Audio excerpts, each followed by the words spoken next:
السلام عليكم ورحمة الله وبركاته، وفيديو جديد على قناة اليوتيوب. وركز لي في الفيديو ده عشان في تفصيلة مهمة قوي أنا بحبها، وأنا عارف إن الأهلاوية بيتضايقوا منها شوية، لأني هتكلم عن حد قال كلمة حق وقال إن الأهلي استحق الفوز بالدوري بل واجه صعوبات، والحد ده زملكاوي ومن قلب بيراميدز. والعروض الأوروبية تنهال عرض تلو الآخر للظفر بخدمات أفضل مدافع في مصر وإفريقيا في الوقت الحالي، محمد عبد المنعم.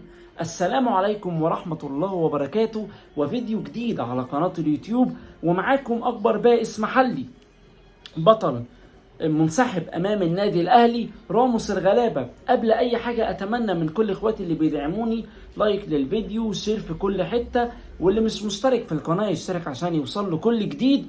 ولو ما عملتش كل ده على عيني وعلى راسي، منورني ومشرفني دايما. اهم حاجه ما ننساش اخواتنا في فلسطين من الدعاء، ربنا ينصرهم ويأيدهم بنصره ويرحم شهدائهم ويشفي مرضاهم ويسدد رميهم، اللهم امين. واخواتنا في السودان ربنا يزيح الغم عنهم يا رب وعن الامه العربيه كلها. ويلا نبدا حلقتنا.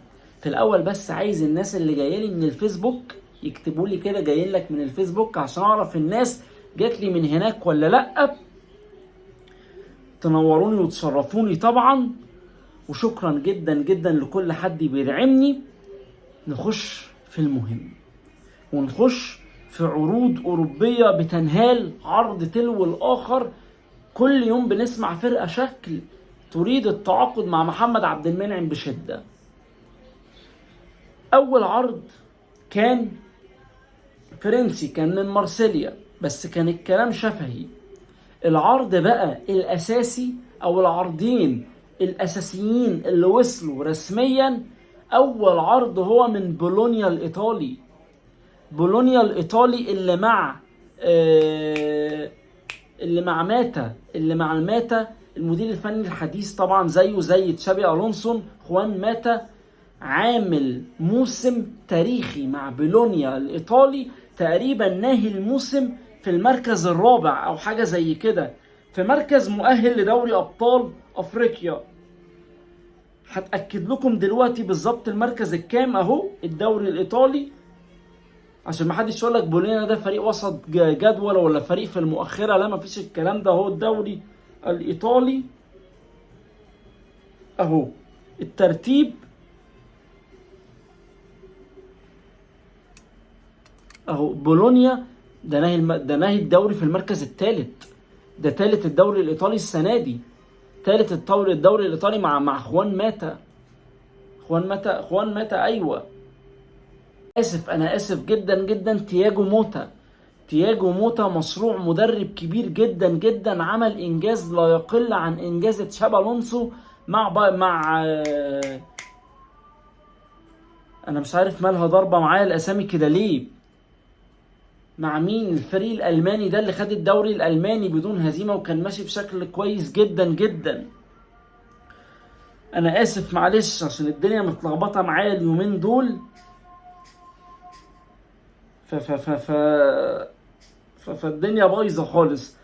باير ليفركوزن ازاي نسيته مع باير ليفركوزن. ف ف ف ف ف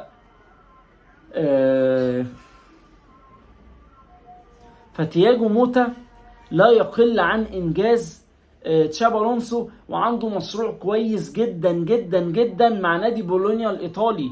ده كمان بولونيا الايطالي كان عنده مدافع هو من احسن مدافعين العالم حاليا واحسن مدافع في الدوري الايطالي، مشي من بولونيا وراح تقريبا هيروح مانشستر، هيروح الدوري الاسباني، راح ارسنال. تياجو موتا بالاسم قال انا عايز محمد عبد المنعم المدافع الافريقي لتعويض المدافع اللي هو مشى من الفريق وراح لارسنال. يعني شوف، هو لما حب يعوض مدافع واخد افضل مدافع في ايطاليا ومدافع من افضل مدافعين العالم حاليا، وطلب بالاسم تعويضه بمحمد عبد المنعم. حرفيا كل يوم عرض. حرفيا كل شويه فريق اوروبي بيتابع محمد عبد المنعم وبقوه ويريد التعاقد معاه، ولكن زي ما قلت لك العرضين الرسميين اللي وصلوا للنادي الاهلي اولهم عرض نادي بولونيا اللي وصل من كام يوم او من اسبوع، والعرض الثاني بقى من مين؟ من نيس الفرنسي. الدوري الفرنسي بالذات معظم فرقه بتتابع محمد عبد المنعم او عايزه تتعاقد مع محمد عبد المنعم. فانت بتتكلم في فرق كويسه جدا جدا في الدوريات بتاعتها. لكن طبعا نيس في وقت من الاوقات كان بيبقى ثالث او رابع الدوري، لكن هو السنه دي بس اللي الدنيا مش متظبطه معاه، خاتم الدوري في المركز ال 12 يعني منتصف الجدول. اكيد طبعا عرض بولونيا افضل. ايطاليا مركز الدفاع، ايطاليا الام الكره الدفاعيه، يتطور جدا محمد عبد المنعم لو راح الدوري الايطالي، يزيد من صلابته الدفاعيه وهو اصلا قوير، فكل التوفيق له. لاعب ما شاء الله على امكانياته ما يختلفش عليها اتنين، لاعب يعني تقريبا اللاعب الوحيد في الدوري المصري اللي بشوفه بيتطور وبيزيد ومستواه تقريبا ثابت. ممكن تعدله كام غلطة كده بس، لكنه كان مدافع متكامل، بيطلع بالكورة سريع، تاكلينج، سرعة رد فعل، تمركز صحيح، ما شاء الله عليه. من وهو في فيوتشر لحد ما راح المنتخب لحد ما رجع على النادي الاهلي، وهو ما شاء الله عليه لافت الانظار كلها في الدوريات الاوروبيه. انديه تركيا في انديه عايزه تتعاقد مع محمد عبد المنعم، انديه الدوري الفرنسي، انديه الدوري الايطالي، انديه الدوري الالماني، ما شاء الله عليه. وان شاء الله ربنا يوفقه ويختار صح، اهم حاجه الاختيار الصح، ويبقى عندنا مدافع محترف.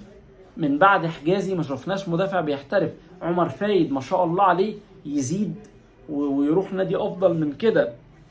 فمحمد عبد المنعم بنسبة كبيرة جدا جدا، وانا عارف ان الاهلاوية هيزعلوا جدا، ولكن بنسبة كبيرة جدا محمد عبد المنعم صعب الحفاظ عليه للموسم القادم مع النادي الاهلي. صعب جدا جدا جدا، لان العروض كتير جدا جدا جدا ومناسبة وفرق محترمة، مش فرق تحت بير السلم او دوريات ضعيفة. كل التوفيق في لمحمد عبد المنعم، سواء هيكمل مع النادي الاهلي او سواء هيحترف، لكن عقليته نظيفة لانه رفض جميع العروض اللي متقدمة من اي نادي عربي. هو قال انا لو هسيب النادي الاهلي هتجه للاحتراف الاوروبي، هو ده الاحتراف اللي بجد اللي قال عليه محمد عبد المنعم.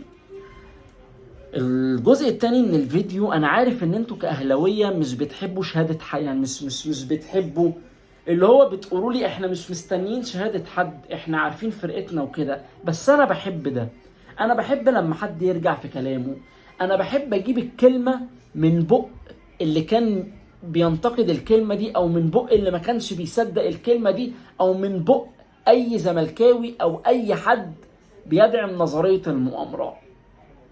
الكابتن محمود فتح الله مدرب بيراميدز السابق قال لك ايه عن النادي الاهلي؟ يا راجل ده مش قال لك ان الاهلي كسب الدوري عن استحقاق وبس، ده جاب لك تفاصيل التفاصيل. قال لك ايه؟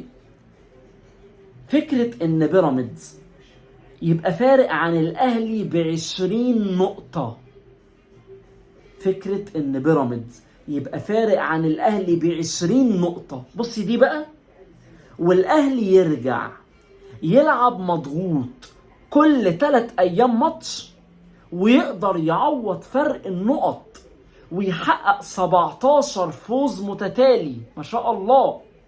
فدي حاجة صعبة جدا، والاهلي يستحق الدوري وبطولة مستحقة. ركزت لي على ضغط المباريات. القصة مش في ان الاهلي يعمل 17 فوز متتالي، ما هو مع جوزيه قبل كده عمل 16 فوز متتالي. القصة مش في كده، القصة في ان انا مضغوط، ان انا بلعب ماتش اريح يومين، التالت العب ماتش اريح يومين، التالت العب ماتش اريح يومين، التالت العب ماتش. يا راجل ده جوزيه جوميز اللي بيلعب كل 4 ايام ولا كل 5 ايام بيشتكي ويقول لك ضغط المباريات السبب. يا عم صباح الفل، صباح الفل، روق معانا. امال كولر يعمل ايه بقى؟ كل يومين ماتش حرفيا، وان انت متأخر ب20 نقطة ويبقى عندك الإصرار ده، ومن ضمن ال20 نقطة دول 6 نقط من قلب الأسد، من قلب المنافس نفسه. 6 نقط لوحدهم من قلب بيراميدز. ما تعادلش، ما كسبش ماتش وخسر ماتش، ما مشاش الدنيا حبي، ده كسب الماتشين. الدوري خلص من الماتشين، الدوري اتحسم من الماتشين دول، خلصت.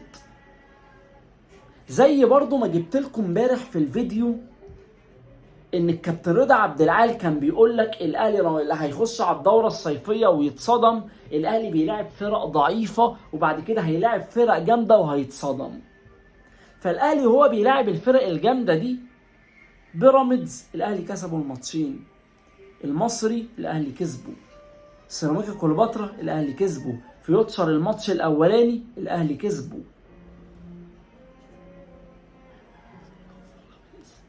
ادي الماتشات الصعبه اهي.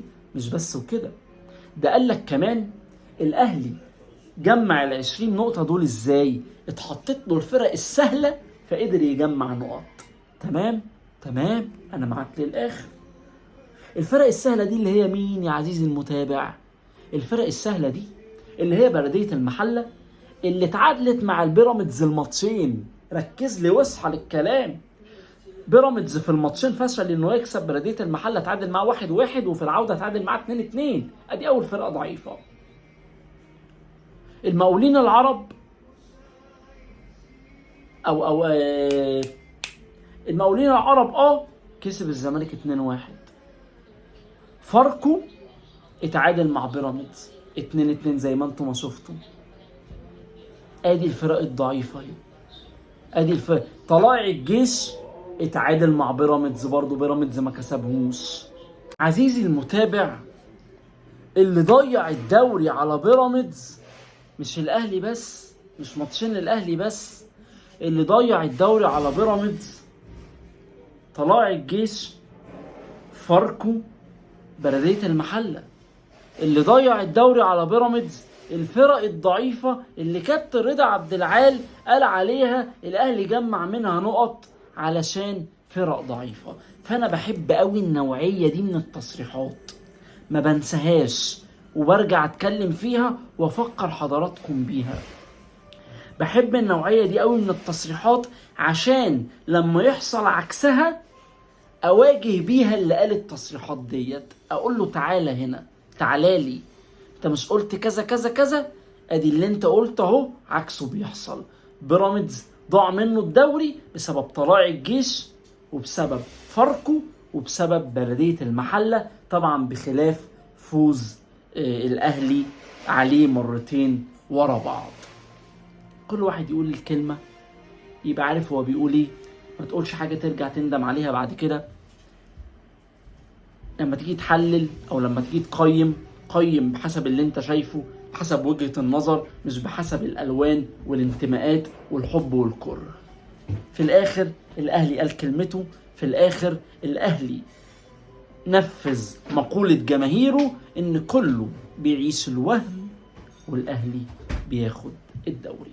انا كده خلصت حلقة النهاردة، وشكرا جدا لكل اللي بيتابعوني وبيدعموني. السلام عليكم.